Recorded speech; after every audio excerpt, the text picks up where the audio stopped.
There might be something that you want to do, but you're not able to take the action steps to help you to attract what that is that you really want. And where do you begin? And how do you get there?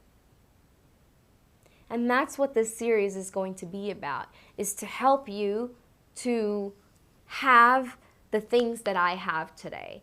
And it wasn't always like that. Like I said, there's so many videos that I've put out about the struggle and the challenges. And the struggle and the challenge in your life might be happening because you might be doing what I did.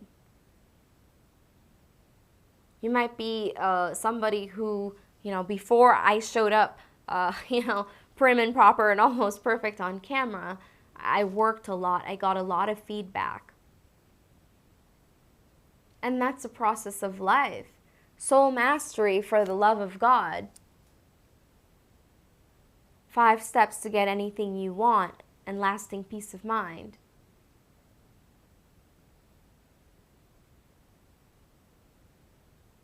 Is the more perfected version of cosmic accounting. It is the version where hundreds and hundreds and hundreds of people's lives have changed. And this video is especially for Tom and Jennifer.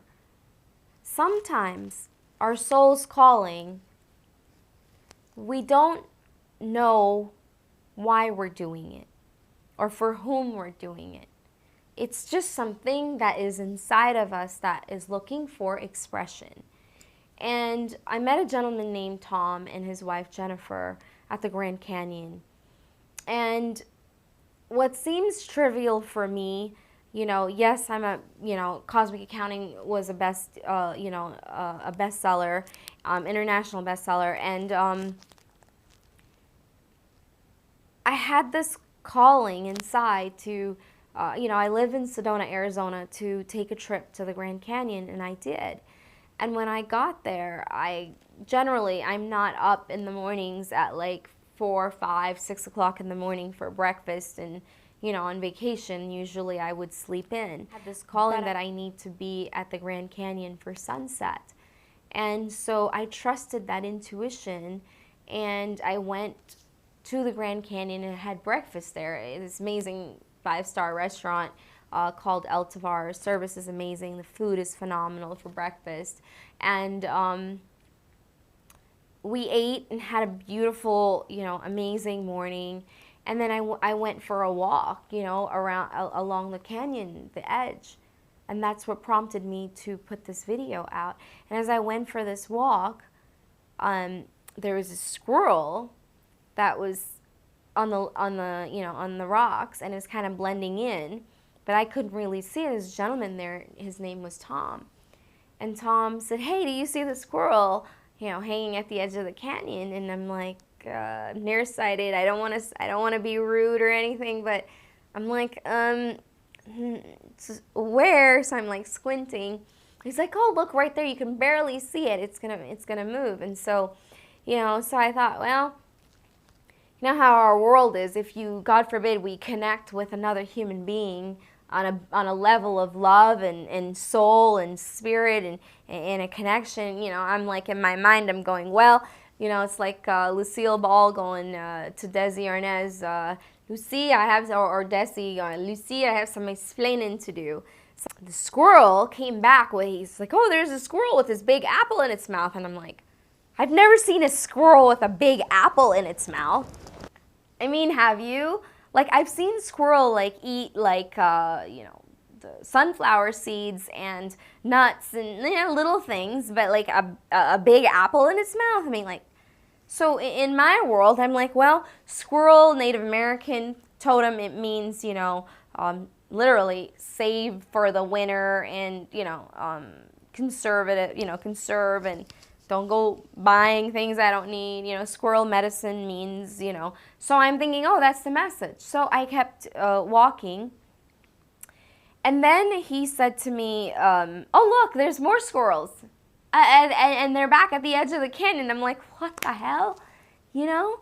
And so I'm like, oh, okay. So I thought, well, no, this has got to be the connection of the infinite intelligence that God has created, that there's something happening here. I need to stop and I need to pay attention and I need to connect with this human being. And I said, hi, my name is Indeara. Very nice to meet you. What's your name? And, what are you doing at the Grand Canyon? And, is there anything like I can help you with or whatever? We just started chit-chatting. And so we started talking about, amazing things about real estate. And it turns out, he wanted to write some books on real estate and things like that. It's pretty phenomenal. He's a very successful real estate investor. And then we were kind of going home, but it was such an amazing connection. And this happens like once every, 15 years. I had met Jonathan there 15 years ago, and I thought, well, but his wife was there, so I was intrigued and I wanted to meet her, but I was a little nervous because here I was, I'm like, well, I hope she won't be upset, blah, blah, blah. So sure enough, John went out and he started talking with her, and she said to me, this is where this point is, and why this story, and why our soul's purpose, and our inner voice, and our soul's calling. See, and that was the moment that I decided to move this vision one step forward.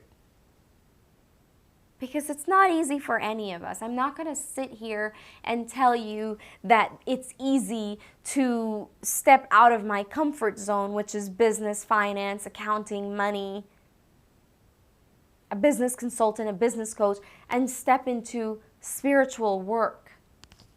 In fact, it's downright terrifying because it's new for me.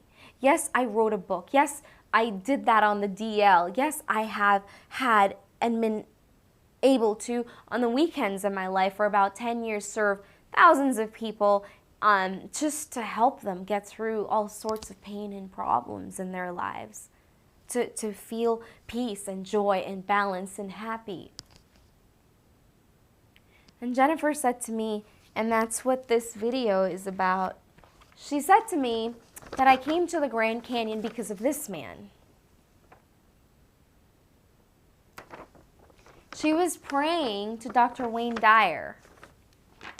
Dr. Wayne Dyer just passed on, and I had the blessed opportunity that if I wanted to see Dr. Wayne Dyer alive, that I would have to, I was 2 months pregnant, I would have to drive about 19 to about 20 something hours from San Diego to the San Jose Coliseum because Hay House was doing an event. And I went there and I saw Dr. Wayne Dyer live. And it was one of the most powerful, amazing. I got to meet a lot of my favorite authors like Carolyn Miss and the Hay House team. And eventually I got to meet Reed Tracy, the CEO of Hay House. And I love the Hay House audience because, and Dr. Wayne Dyer's audience because it's so in alignment of soul mastery for the love of God. 5 steps on how to get anything you want in life. And the first step is accessing our intuition.